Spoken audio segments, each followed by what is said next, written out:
ಪ್ರಜಾಬಲ ನ್ಯೂಸ್ಗೆ ಸ್ವಾಗತ.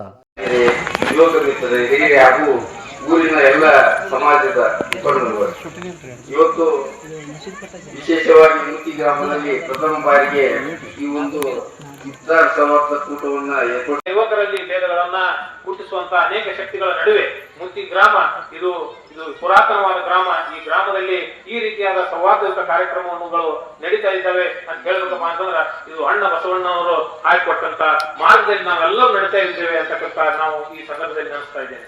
ಮೊದಲನೇದಾಗಿ ನಾನು ಹೇಳ್ಬೇಕಪ್ಪ ಅಂತಂದ್ರ ಈ ಇಫ್ತಾರ್ ಕೂಟ ರಂಜಾನ್ ತಿಂಗಳನ್ನ ನಾವು ಮುಸ್ಲಿಂ ಧರ್ಮದವರು ಆಚರಣೆ ಮಾಡುವುದು ಒಂದು ಬಹಳ ವಿಶೇಷವಾದಂತಹ ಒಂದು ಹಬ್ಬವಾಗಿದೆ.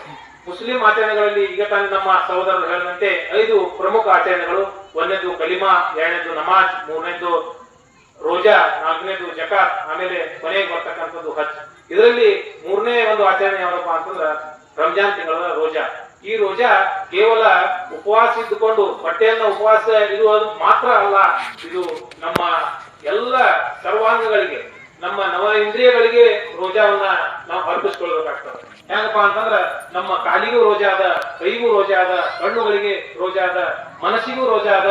ಅದೇ ರೀತಿಯಾಗಿ ಕೇವಲ ಹೊಟ್ಟೆಗೆ ಅಷ್ಟೇ ಅಲ್ಲದೆ ನಮ್ಮ ಎಲ್ಲಾ ದೇಹದ ಭಾಗಗಳಿಗೆ ರೋಜಾ ಅದ. ಯಾಕಪ್ಪ ಅಂತಂದ್ರ ಈ ಒಂದು ರೋಜಾ ಇರೋದ್ರಿಂದ ನಾವು ಕೇವಲ ಆಹಾರವನ್ನು ಬಿಡುವುದು ಅಷ್ಟೇ ಅಲ್ಲ, ನಾವು ಏನ್ ಮಾಡ್ಬೇಕಪ್ಪ ಅಂತಂದ್ರೆ ಕೆಟ್ಟದ್ದನ್ನ ಮಾಡಬಾರ್ದು, ಕೆಟ್ಟದ್ದನ್ನ ನೋಡಬಾರ್ದು, ಕೆಟ್ಟದ್ದನ್ನ ಆಚರಣೆ ಮಾಡಬಾರ್ದು, ಕೆಟ್ಟದ ಕಡೆಗೆ ನಾವು ಹೋಗ್ಬಾರ್ದು ಅಂತಕ್ಕಂಥ ಸಂದೇಶವನ್ನ ಕೊಡುವಂತ ಪವಿತ್ರವಾದ ಒಂದು ಹಬ್ಬ ರಂಜಾನ್. ಈ ರಂಜಾನ್ ಹಬ್ಬದಲ್ಲಿ ನಾವು 30 ದಿನಗಳ ಕಾಲ ಉಪವಾಸವನ್ನು ಇದ್ದುಕೊಂಡು ಕೊನೆಗೆ ನೀವು ಏನೇ ಮಾಡಿದ್ರು ಪರವಾಗಿಲ್ಲ, ನೀವು ರೋಜಾ ಮಾಡಿ ಆಮೇಲೆ ಈ ಹಬ್ಬದಲ್ಲಿ ನೀವು ಹೊಸ ಬಟ್ಟೆಗಳನ್ನು ಖರೀದಿ ಮಾಡ್ಲಿಕ್ಕೆ ಅಷ್ಟೇ ಹೋಯ್ತು, ನೀವು ಸಿಹಿ ಅಡಿಗೆಯನ್ನ ಮಾಡ್ಲಿಕ್ಕಂದ್ರೆ ಅಷ್ಟೇ ಹೋಯ್ತು. ಮೊದಲಿಗೆದಾಗಿ ನೀವು ಕೊಡಬೇಕಾದಂತ ಒಂದು ಏನು ಮುಖ್ಯವಾದ ಒಂದು ಆಚರಣೆ ಏನಪ್ಪಾ ಅಂತಂದ್ರೆ ಚಿತ್ರ ಆಚರಿಸ್ತೀವಿ, ಅದೇ ದಾನ. ಬಸವೇಶ್ವರರು ಹೇಳಿದಂತೆ ಕೊಡದೇ ಇರಬೇಡ, ಕೊಡಬೇಡ, ಕೊಡದೇ ಇರಬೇಡ ಅಂತ ಹೇಳಿ ನಮ್ಮ ಅನೇಕ ಶರಣರು ಹೇಳಿದ್ದಾರೆ.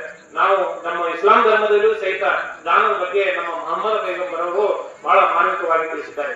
ನಾವು ಏನು ಮಾಡದೆ ಹೋದ್ರ, ನಮ್ಮ ಮನೆಯಲ್ಲಿ ಏನೇ ಮಾಡದೆ ಹೋದ್ರು ನಮ್ಮ ಮನೆ ಪಕ್ಕದವ ಯಾರು ಬಡವರ ಅವರು ಈ ಹಬ್ಬವನ್ನು ಆಚರಣೆ ಮಾಡ್ಲಿಕ್ಕೆ ಸಬಲರಿಲ್ಲ,